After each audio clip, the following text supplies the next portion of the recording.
अमित एक महत्वाकांक्षी युवक था जो बचपन से ही बड़ी सफलता के सपने देखता था। उसका एक ही सपना था, अपनी खुद की कंपनी खोलना और एक सफल उद्यमी बनना। उसने अपना समय, मेहनत और सारा धन इसी लक्ष्य की पूर्ति में लगा दिया। वह दिन रात मेहनत करता, नए नए आइडियाज सोचता और अपने काम में पूरी लगन से जुटा रहता। कुछ महीनों बाद अमित ने अपनी पहली कंपनी शुरू की। शुरू में सब कुछ ठीक चल रहा था। उसे कुछ ग्राहक मिले और धीरे धीरे उसका व्यापार बढ़ने लगा। लेकिन अचानक बाजार में मंदी आई और उसकी कंपनी को भारी नुकसान का सामना करना पड़ा। नतीजा यह हुआ कि अमित की कंपनी बंद हो गई। यह उसके लिए एक बहुत बड़ा झटका था। उसकी आंखों में सपने थे, पर अब उसे लगा कि वह सब टूट चुके हैं। समाज, परिवार और दोस्तों के सामने उसे अपनी असफलता का सामना करना पड़ा। अमित ने खुद को कमरे में बंद कर लिया और सोचा, मैं नाकाम रहा हूं। शायद मैं कभी सफल नहीं हो पाऊंगा। कुछ दिनों बाद अमित के पुराने गुरु रमेश जी उसे देखने आए। उन्होंने अमित की हालत देखी और समझ गए कि वह असफलता से हताश हो चुका है। रमेश जी ने अमित से कहा, अमित, क्या तुम जानते हो कि हर सफलता के पीछे असफलता छिपी होती है? तुमने विफलता का सामना किया है, लेकिन क्या तुमने इससे कुछ सीखा? अमित ने निराश स्वर में कहा, सीखा? गुरुजी, मैं बुरी तरह से असफल हुआ हूं।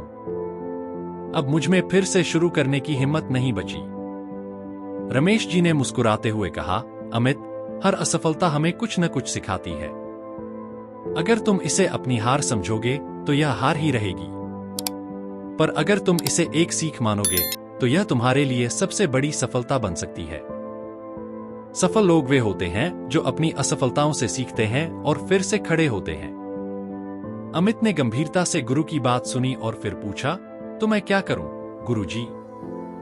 रमेश जी ने कहा, पहले अपनी असफलता का सामना करो। यह जानने की कोशिश करो कि कहाँ गलती हुई और उससे क्या सीख मिल सकती है। फिर उस सीख को अपने अगले प्रयास में इस्तेमाल करो। असली सफलता वही है जो हमें असफलता से मिली सीख से मिलती है। अमित ने रमेश जी की बातों को गहराई से सोचा और समझा कि वह केवल अपनी असफलता पर ध्यान दे रहा था, पर उससे सीखने की कोशिश नहीं कर रहा था। उसने अपनी गलतियों का विश्लेषण किया, कहां पर रणनीति गलत थी, किस जगह पर उसने बाजार की स्थिति का सही अंदाजा नहीं लगाया। अब वह नई ऊर्जा और सोच के साथ तैयार था। उसने अपने पुराने अनुभवों से सीखा और एक नई कंपनी की नींव रखी, इस बार पहले से ज्यादा समझदारी और धैर्य के साथ। धीरे धीरे उसने अपने व्यापार को फिर से खड़ा किया। कुछ समय बाद उसकी कंपनी सफल हो गई और वह एक सफल उद्यमी के रूप में पहचान बनाने लगा।